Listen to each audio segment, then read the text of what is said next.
Hola y gracias por estar de nuevo con nosotros en su programa El Mundo. Hoy conversaremos con el doctor Michael Leitman acerca de un interesante tema y es ¿qué es Dios? Doctor Leitman, bienvenido. Estoy feliz de estar con ustedes, en particular con un tema así. Quien elige un tema así, por lo visto, o que los niños pueden elegir o que las personas más elevadas, no es algo común. Adelante. Y la definición más común de Dios es la de un ser supremo, omnipotente, omnipresente y omnisciente, creador, juez, protector y en algunas religiones providente y salvador del universo y de la humanidad. De acuerdo a la sabiduría de la Kabbalah, ¿existe Dios? Esa es la pregunta. ¿Qué quiere decir que existe? ¿Qué quiere decir la palabra existe Dios? Digamos, aquí tenemos una pequeña naranjita china. ¿Existe? ¿Está? Sí, tú la ves, puedes recibirla, probarla. Es decir, existe. Puede ser que alguien te cuente o puede ser que escuches solo sobre esto. Pero, ¿qué quiere decir existe? ¿Lo vemos? No. ¿Lo sentimos? No. Incluso alguien puede hablar con él. No nos podemos comunicar con él. En nuestras vasijas comunes no vemos a Elohim, a Dios, no lo sentimos que se encuentra. Entonces, por supuesto que no existe. Los materialistas tienen razón, dicen que según todos nuestros sentidos, que millones de personas en el mundo pueden decir que no lo sienten, que existe Dios, tal como decimos sobre cualquier otra cosa que hay, que existe, o incluso en un solo sentido, digamos con el olor. La vista, gusto, el tacto en algo. ¿Qué quiere decir existe Dios? No hay. Por eso yo creo que no. Y voy a tener razón. Pero si tú quieres probarme que existe, entonces dime qué es para ti que existe Dios. No lo sé. Tú me vas a decir, todo esto a nuestro alrededor, pero ¿qué es esto a nuestro alrededor? Las mesas, la silla, las paredes, la casa. ¿Qué quiere decir que existe Dios? Es decir, no lo sentimos de ninguna manera, en ningún lugar. ¿Y para qué hablar de que podemos decir que la mayoría de la gente piensa que existe? ¿Por qué? Porque hay muchas fuerzas ocultas en la naturaleza que están ocultas de nuestro sentido, de nuestra percepción, y por eso no podemos hablar de él tanto, porque no, por una parte decimos Elohim, Dios es todo, que es la fuerza superior que completamente domina todo, llena todo, rodea todo, da nacimiento a todo. Todo lo que existe se hace de la fuerza de Elohim. Es decir, Dios es un tipo de fuerza que se encuentra en cada parte, en cada cosa. Y podemos decir así porque también esto no podemos probarlo. Ni sí ni no. ¿Qué más? Si entonces es así y es todo y está en todo y puede todo y junto con esto no lo sentimos, no está revelado, entonces ¿quién es? ¿Qué es? ¿Con qué podemos decir que sí existe o no? Nos dicen, Él dio nacimiento a todas las creaciones, a todo el mundo, sostiene a todo. Yo entiendo que sostener quiere decir la fuerza de atracción, algo. Entonces, digamos, no importa por dónde le dé vueltas, no sabemos ni siquiera cómo investigar quién es Dios. Y así nos quedamos. El hecho de que la humanidad durante miles de años quiera revelarlo y que no lo haga, y que cuenta sobre esto 1001 historias sobre Dios, sobre esto tienes una biblioteca más que sobre otra cosa. ¿Y qué? En total, estamos en una gran pregunta sobre quién es, qué es, para qué, por qué, cómo. Esa es la siguiente pregunta. ¿Qué es Dios, de acuerdo a la Kabbalah? Una fuerza única, oculta, plena, que llena la naturaleza, el mundo completo y que hace todo. Y nosotros solamente revelamos resultados de su presencia.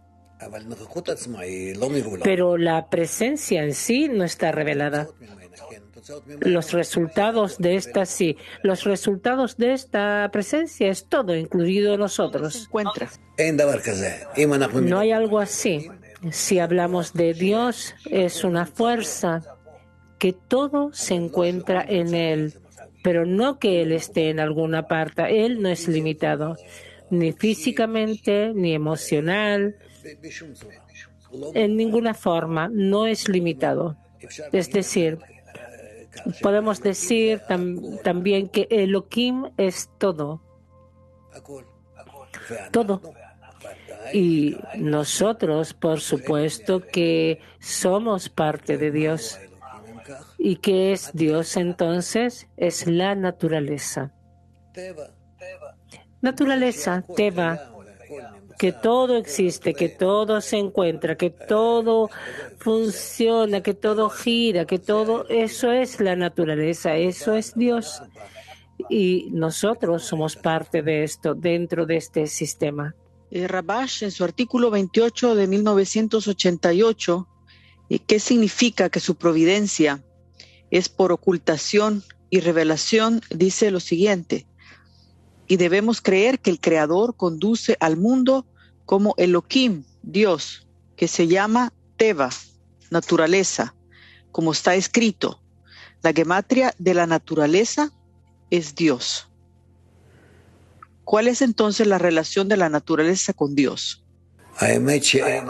La verdad que no tenemos palabras para hablar sobre esta fuerza superior, porque somos parte de esta y podemos decir que en él se incluye todo, todo lo que podamos imaginar.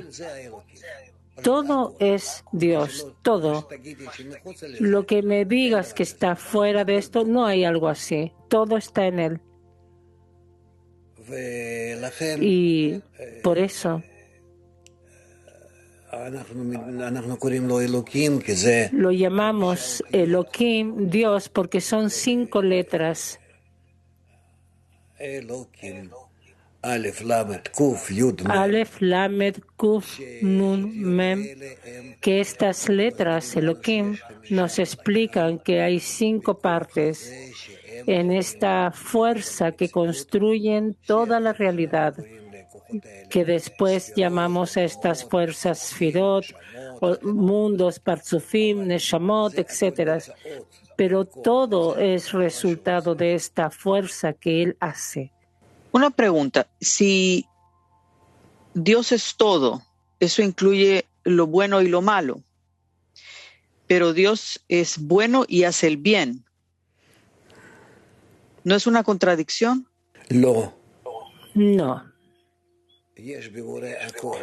En el Creador hay todo, tanto el bien como el mal.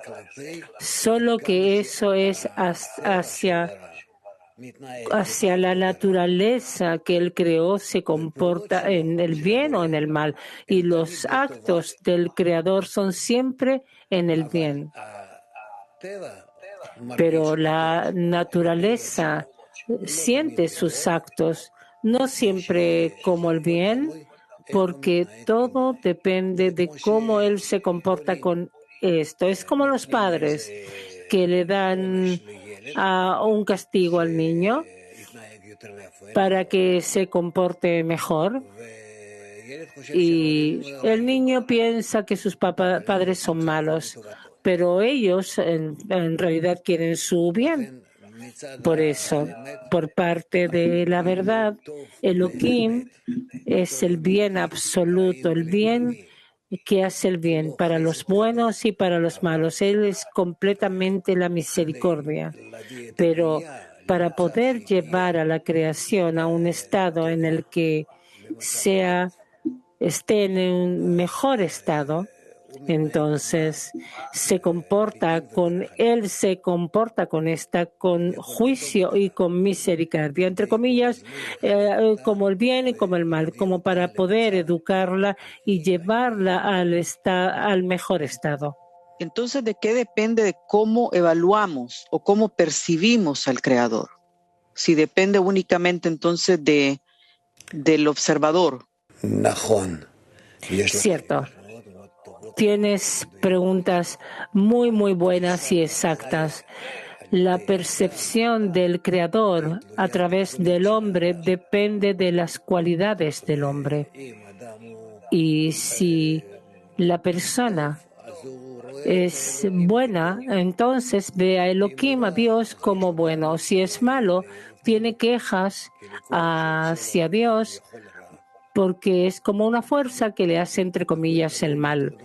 Todo depende de las cualidades del hombre. Por eso, Elohim es la copia del estado en el cual la persona se encuentra. Okay, entonces, si eso depende de los atributos de la persona, ¿cuáles son los atributos del Creador?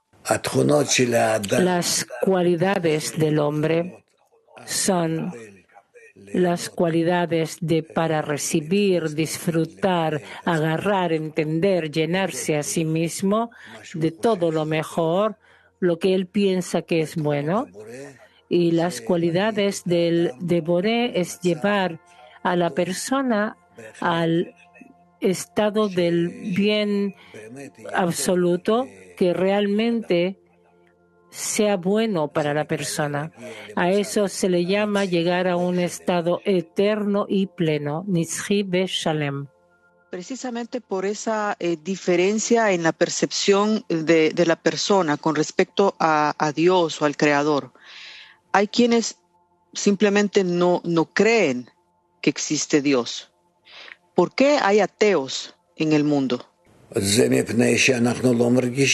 Eso es porque no sentimos al Creador, no lo vemos, no lo escuchamos. Digamos, yo quiero ver a una persona ahora que corra en la calle y que grite, ahora hablé con Dios. ¿Lo van a tomar de inmediato al manicomio? ¿Cómo puede ser que todos creen que Dios existe y junto con esto, si alguien dice que no solamente que existe, sino que Él habla con él y que lo ve, lo escucha o algo, entonces esta persona no es normal? ¿Cómo ocurre en la humanidad que por una parte piensan así, que por otra parte también así? No lo sé. Tú eres parte de la humanidad, entonces tú tienes que responder a eso. Sí, la cuestión es si esto no es antinatural, el ser ateo, porque desde tiempos inmemoriales el ser humano ha creído en un ser superior. Entonces, al decir a alguien que cree en la naturaleza y no en Dios, entonces al final sí cree en Dios, simplemente con otro nombre.